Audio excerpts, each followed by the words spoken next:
Welcome back. Time now 5:44 in this morning's Wake Up Wellness. July is UV Safety Awareness Month.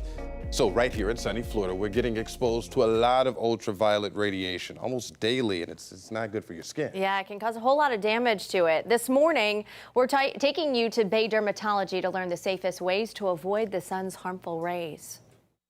After 34 years of dermatology practice in the Tampa Bay area, Dr. Richard Miller knows firsthand the darker side of the Sunshine State. Half the patients I see have pre-malignant skin lesions, and probably 10 to 20% have skin cancer. Protection is key to prevention.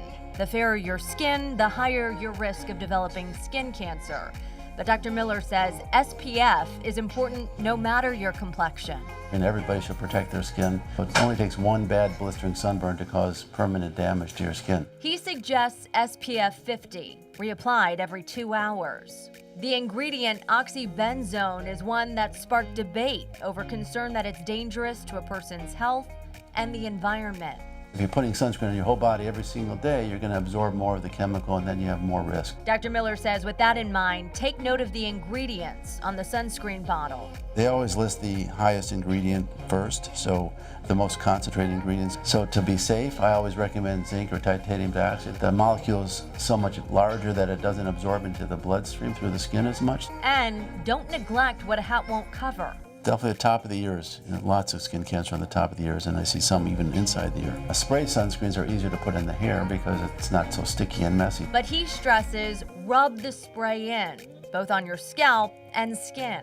Are we ever protecting ourselves too much? We don't really know how much exposure you need to get adequate amounts of vitamin D, but I do tell patients that if they go out before 10 or after 4 and they're going for a walk for an hour, they're probably getting enough exposure. While avoiding the strongest UV rays of the day.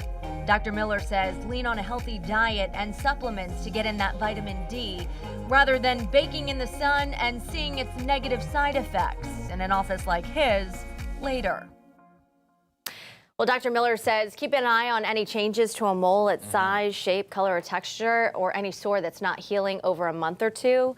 And he also suggests an annual skin check. Got to do that. So we've got a lot of information about the history of skin cancer. Got to check that story out online for a more detailed look. Yeah.